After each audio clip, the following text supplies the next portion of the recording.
Headquarter में बुलाया गया था और मसला तो यही था कि एक्साइज पॉलिसी में सो कॉल्ड जो घोटाला हुआ है सो कॉल्ड उसके बारे में पूछताछ होनी है, जिसके बारे में बीजेपी बार बार कहती है 10,000 करोड़ का घोटाला हुआ, दिल्ली में 10,000 करोड़ का एक्साइज घोटाला हुआ।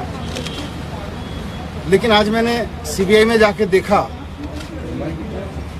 मैंने देखा कि कोई घोटाला तो वहाँ है ही नहीं, घोटाले की तो कुछ मसला ही नहीं है वहाँ। सारा केस फर्जी है, मैं जानता हूँ सारा केस फर्जी है। और आज मैंने सीबीआई में 9 घंटे की पूछताछ के दौरान 9 घंटे जो मैं रहा वहाँ पे, वहाँ भी मैं समझ गया कि किस तरह से सारा केस फर्जी है और किस तरह से इन्होंने पूरी साजिश की गई है।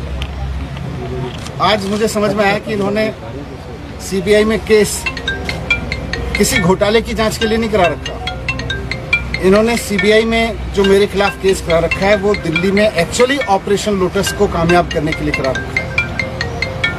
ये बात पहले भी मुझे बाहर से समझ में आ रही थी, लेकिन आज अंदर जाके सीबीआई के हेडक्वार्टर में 9 घंटे तक मेरे को और समझ में आई कि किस तरह से भारतीय जनता पार्टी सीबीआई जैसी एजेंसीज को अनकॉन्स्टिट्यूशनल तरीके से, असंवैधानिक तरीके से, गलत तरीके से दबाव बनाने के लिए यूज कर रही है। एक्साइज पे बात हुई, लेकिन मुझे आश्चर्य हुआ कि वहां भी साइड में मुझ पे दबाव बनाया गया कि आप छोड़ दो, आप में क्यों हो। मैंने कहा क्यों? बोले ये केस आपके ऊपर ऐसे ही चलते रहेंगे, नहीं तो। मैंने कहा इस केस में तो है नहीं, ये तो खत्म हो जाएंगे। तो मुझे कहा गया कि साइड में कि सत्येंद्र जैन के पास कौन से केस हैं, सत्येंद्र जैन के ऊपर कौन से सच्चे केस हैं, वो भी चल रहे हैं। 6 महीने वो जेल रह सकते हैं तो 6 महीने आप भी रह सकते हो। तो मैंने कहा बीजेपी तो बहुत गंदी पार्टी है, मैं उसके लिए आप थोड़ी छोड़ सकता हूँ। तो मुझे कहा गया कि नहीं देखो ये केस तो ऐसे ही चलते रहेंगे, दूसरा फायदा आपको लोग मुख्यमंत्री भी बनाएंगे फिर। तो मैंने कहा ये मुख्यमंत्री बनने के लिए थोड़ी आया हूँ, मैं तो शिक्षा के लिए आया हूँ। राजनीति में हम आना नहीं चाह रहे थे, हम तो शिक्षा के लिए आए हैं, ईमानदारी से काम करने के लिए आए हैं।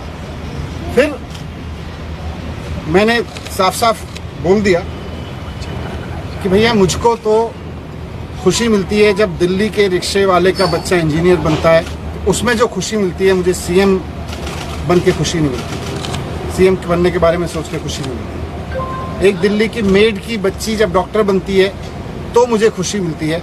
मेरा जीवन शिक्षा को समर्पित है, मैं इस तरह के ऑपरेशन लोटस के किसी दबाव में नहीं आने वाला।